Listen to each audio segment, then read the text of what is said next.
Home Secretary. Well, Madam Deputy Speaker, I suppose I should start by saying I'm pleased to see that the Leader of the Opposition let the Shadow Home Secretary have a go today. He seems rather overly concerned about my personal future. May I suggest that he should worry about his own and that of his party? And one good way to secure the potential future of the Conservative Party would maybe start with an open and honest acknowledgement of their track record in government. Yeah. Dare I say it? Maybe even an apology for messing up the system so badly in the first place. I have to say, given their current track record, they barely have the right to ask questions, let alone propose solutions. Like settlement, it's my view that you have to earn the right to offer solutions, and I would say to him one way of earning that right would be to apologise for what the Tories did first and foremost. He asked a specific question in relation to when these changes will come into effect. It's a 12-week consultation. It will end in the middle of February, and we would anticipate making changes and to begin the phase-out of those changes once adopted from April 2026 of next year. As he knows, the immigration rules usually change twice a year, every year, and that is when we would begin to start making some of those changes. Some potential changes would require technical fixes and solutions that may take a little longer, but the intention is to start from April of next year. He made the point on the qualifying threshold around £12,000. He will note that that's the national insurance contributions threshold that we have used, and that is specifically because that is one of the quickest ways to establish whether somebody is in work or not. So it's designed to give an indication of the period spent in work. He will, of course, know that there are different income thresholds for the different routes by which people can come into the country, and those are not being changed. He made a valid point on ensuring that the new system, as we develop it, mustn't have any loopholes. I will, of course, be very alive to that. And as we discussed at length in the House on Monday, there is a relationship between some types of visa overstaying and, of course, coming straight into the asylum system as well. And I'm very alive to those risks, and we will do everything we can to shut that down. This will be, in the end, a whole package of reforms across both the illegal migration system and dealing with asylum, as well as legal migration, to clamp down on abuse and retain public confidence in running a migration system overall and in the asylum system in particular. And what can I say on the CAP? I mean, the CAP has had a long life in the Conservative Party, and I would just gently say they never managed it in 14 years themselves. I don't think we're going to be pursuing that failure now. Dame Meg Hillier. Thank you, Madam Deputy Speaker, and I applaud my right honourable friend on many points, not least debunking the idea that a cap is going to solve anything or is even achievable. Madam Deputy Speaker, there's a lot of detail in this, but one of the issues now is that people currently going through the system have to apply repeatedly to extend their discretionary leave to remain until they reach settlement status. This is costly for them, cumbersome for the Home Office, and does nothing to help them integrate or work in the community. I've had the opportunity to meet with her junior minister on this issue. Can she give any assurance to the House that the Home Office is looking at this to ensure that those who are welcome here have a less burdensome system to go through, which will also hopefully save money and enable the Home Office to focus on more urgent issues?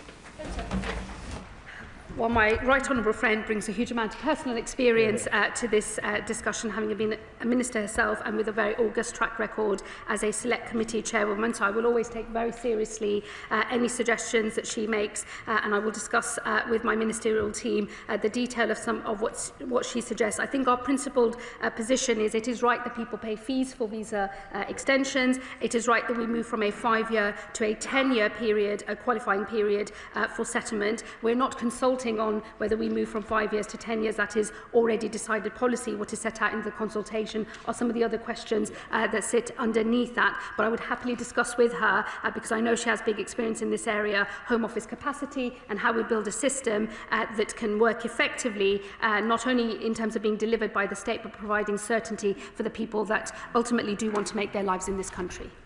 Liberal Democrat spokesperson Max Wilkinson.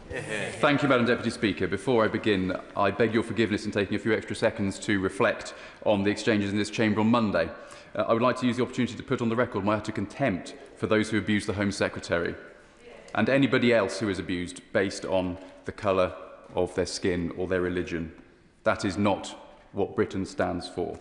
The Home Secretary, of course, will choose the language that she wants to use in this debate, and I will choose my language too.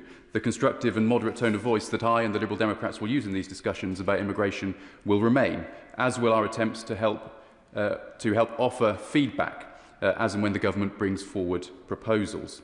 The number of Liberal Democrats in the chamber today shows that we are not ignoring this. Indeed, we've got as many in the chamber today as the whole of the Reform Party, and none of them are here. We're aware, as others, of the issues in communities up and down in the country, and for immigrants who live here too. We agree with the Home Secretary that faith must be restored in the immigration and asylum system, as I stated on Monday, and we agree that requires changes to policy. And of course, most of what we're discussing today is distinct from some of the discussions we were having on Monday about desperate refugees and asylum seekers.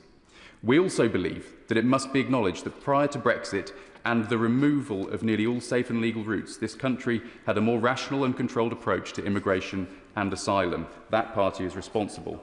We think it is regrettable that the government has not made quicker progress towards building stronger links with Europe in its work on getting control of our immigration policy. And we believe that discussions about regaining control must also come with a proper discussion about the opportunities that provides and the potential risks. Changes to pathways to settlement must be with regard to the economy, to public services and fairness to individuals. We are concerned about the chilling effect some changes could have on the economy. The UK is fast becoming a less competitive place for science and innovation, not least because of Brexit. The cost of a 5-year global talent visa to Britain is £6,000 per person. That is around 20 times more expensive than comparable visas in our competitor countries, where similar schemes typically cost a few £100s. It is no surprise that so few researchers come to Britain on these visas every year. Cancer research alone spends £900,000 annually, money that could be better spent on setting up research labs instead. The government must also be careful about the effect its rhetoric and policy will have on our public services. The NHS is heavily reliant on nurses and staff who are not British nationals. So has the Home Secretary made an assessment of the risks that some will leave, and what steps is this government taking to develop domestic talent in the health and care sector? Thank you. I thank the Lib Dem spokesperson. I don't propose to revisit the detail of our exchanges on Monday, but what I will say to him is I will always listen to constructive contributions wherever they come from in this House, and I will reflect on the points that the Liberal Democrats will be making in order to be constructive. One thing where we will perhaps continue to disagree is I think it's just important we acknowledge that there is concern across our country. It is not made up, and it does demand answers of politicians. And that is a point of, I hope now, agreement between us. I think he made a point in relation to the asylum system. Forgive me, I didn't pick it up directly, so if I don't address it now, he's welcome to write to me on that point. Again, I don't propose to go into the details that we discussed on Monday on the asylum policy statement, but one of the things that I did make very clear is the number of those arriving on small boats in this country is exactly the same almost as the number that overstay visas. So there is a relationship here in the overall migration system between legal migration and then illegal migration, and that overstaying and then coming straight into the asylum system, and in particular into asylum accommodation at the point at which a visa ends and somebody overstays, is a very real problem with very real significant numbers of people doing that, and that is something that I think it is incumbent on us to resolve, and that is what the totality of all of these reforms are designed to do. He will, of course, know that the government has made huge strides in resetting our relationship with the European Union, and these are matters that we discuss very closely with our counterparts in Europe, and I think that the progress since the EU reset has been considerable, and we will continue to build on that. Once again, though, I don't propose to revisit old debates. We live in a new reality, and we are forging a new path ahead.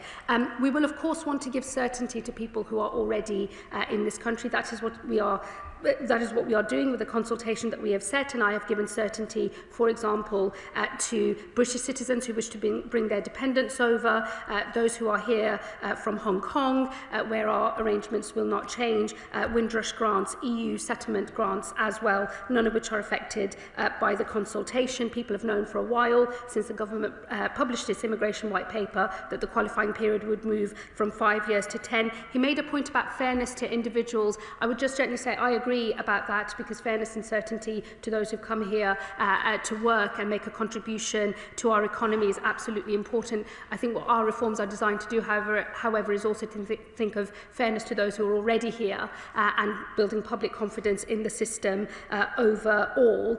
He made some points on the National Health Service, and I know that the Secretary of State for Health takes very seriously future labour market reforms and making sure there is a pipeline of the required labour in order to make sure that our NHS keeps going, and we absolutely value the contribution that those from overseas who've come to work here in our National Health Service have made, are making, and will always continue to make.